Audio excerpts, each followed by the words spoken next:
Olá, camaradas Vamos Séries!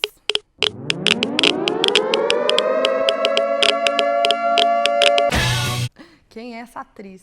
Hoje a gente vai falar de uma série super aclamada pela crítica, afinal não é todo dia que desbanca Breaking Bad, Game of Thrones, a notinha do IMDb, né, queridos?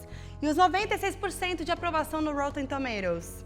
Eu trouxe algumas curiosidades sobre a minissérie Chernobyl, que conta uma história que está no imaginário do mundo inteirinho e que agora ganha espaço na ficção.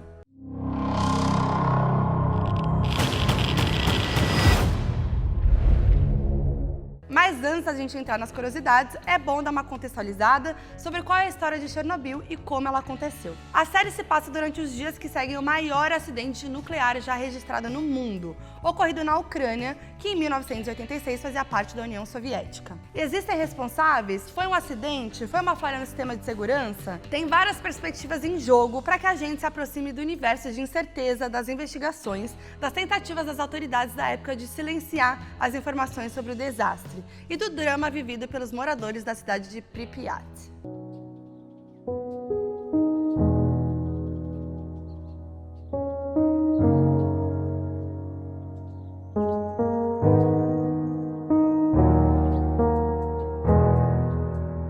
É nessa cidade que mora a maior parte dos trabalhadores da usina. A série também acompanha o casal Ludmila e Vasily, um dos bombeiros convocados imediatamente após a explosão da usina e o início do incêndio, o que fez com que ele tivesse muito contato com a radiação. Aí a gente acompanha a Ludmila em busca do seu marido nos hospitais e o seu contato com ele depois de todas as sequelas sofridas pela radiação intensa da explosão. É muito tenso. Nos dias seguintes ao desastre, ainda não existiam informações claras sobre o que causou a explosão da usina. If there's graphite on the ground outside, it means it wasn't a control system tank that exploded, it was the reactor core, it's open. A União Soviética tentou a todo custo abafar o caso, porque o desastre representaria uma derrota na tecnologia soviética frente à tecnologia ocidental. E claro, esses segredos têm um preço, né?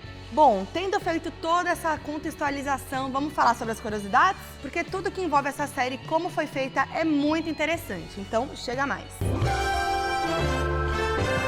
Primeiramente, a série foi criada por Craig Mazin e John Hank.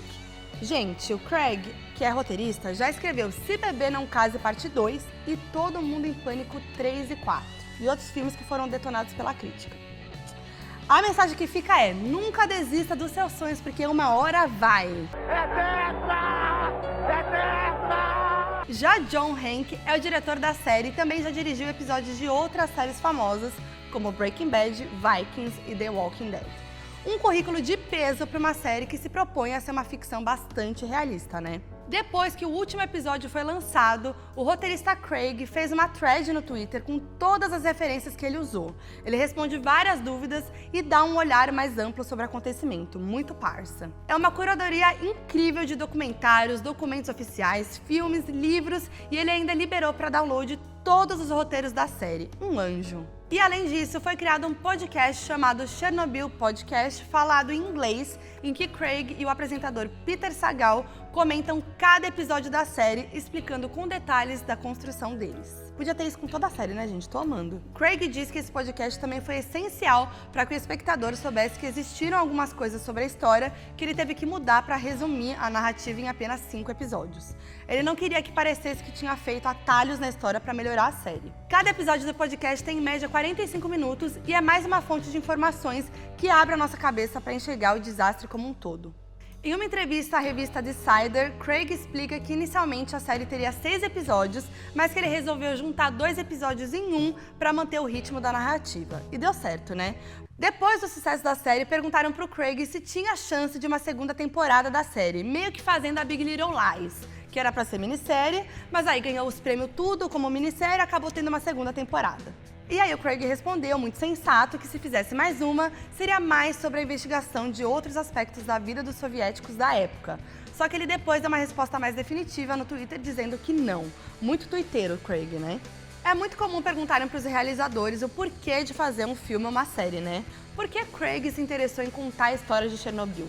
Em uma entrevista para o estado de São Paulo, o roteirista disse que essa é uma história que não pode ser esquecida. É uma tragédia que afetou muitas pessoas durante muito tempo e ainda vemos consequências nos dias de hoje. A motivação dele tem a ver com esse acontecido fazer parte da memória do mundo. So I started researching Chernobyl just because I was generally interested in it.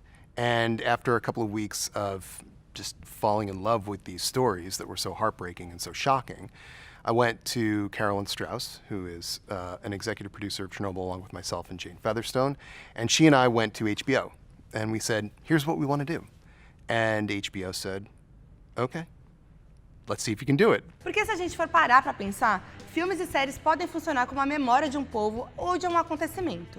Por que saem tantos filmes sobre a Segunda Guerra Mundial, sobre o 11 de setembro, sobre a Guerra do Vietnã? Nas produções estadunidenses é muito comum que se enxergue os filmes dessa forma, como parte da memória do país e do mundo. E uma coisa que me deixa muito curiosa é quais personagens realmente existiram na vida real.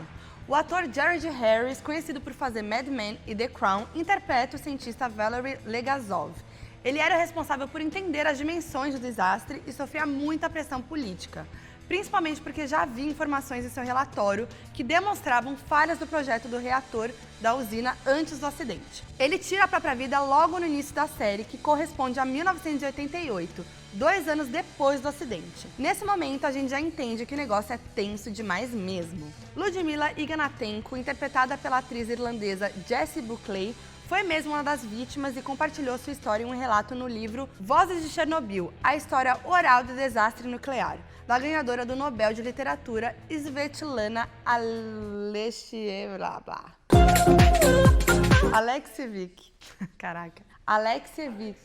Alexievich, tá. Da ganhadora do Nobel de Literatura, Svetlana Alexievich. Esse livro, que foi a fonte principal de construção dramática da série, junta relatos de diversas pessoas que moravam na cidade na época da explosão. O ator Stellan Skarsgård, um rosto conhecido de Vingadores e Mamma Mia, interpreta Boris Sherbina, que foi vice-presidente do Conselho de Ministros da União Soviética na época do desastre. Ele foi o responsável pela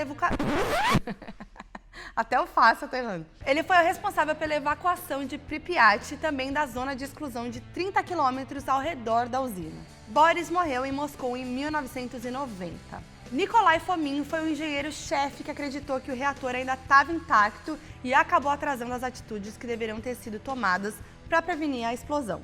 Ele foi julgado e condenado por sua culpa no desastre. Um ex-funcionário da usina disse à BBC que Nikolai Fomin, Viktor Brilkanov e Anatoly Dyatlov, tá meio difícil falar esses nomes ucranianos, são retratados na série de maneira romantizada. Para ele, os personagens são distorcidos, como se fossem vilões, e ele não acha que corresponde à realidade. Treta. E uma das personagens foi inventada, você sabe qual é? Interpretada por Emily Watson na série, a cientista Ulana Komiuk, que investiga as causas do acidente, nunca existiu e ela é muito importante na série. Ela foi criada como uma homenagem aos diversos pesquisadores que trabalharam para conter os desastres que poderiam ocorrer após a explosão. Muito legal, né? E como os russos reagiram à série? Bom, a Rússia está produzindo a sua própria versão de Chernobyl, porque levando em consideração que rolou a Guerra Fria, mantém-se uma teoria de conspiração de que a CIA estaria por trás do acidente. Mas, apesar disso, a série americana foi bem aceita pelo público russo, que acreditou ela como uma visão mais real do acontecimento. Um jornalista russo chamado Slava Malamud tweetou elogiando muito a precisão da encenação e a direção de arte. Cá entre nós, a mulher que desenhou os figurinos, Odile Dix-Miro, merece uma menção honrosa, né, amores?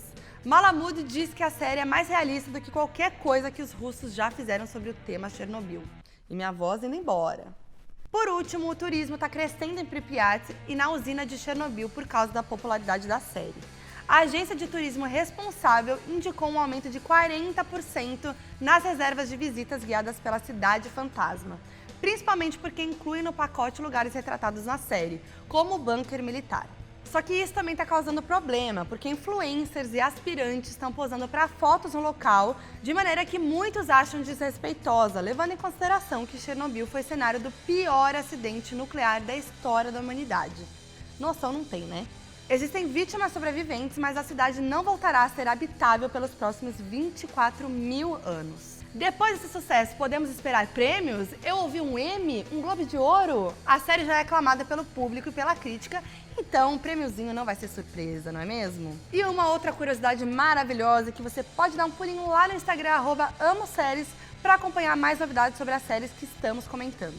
E você, tem alguma curiosidade para compartilhar com a gente? Comenta aí embaixo.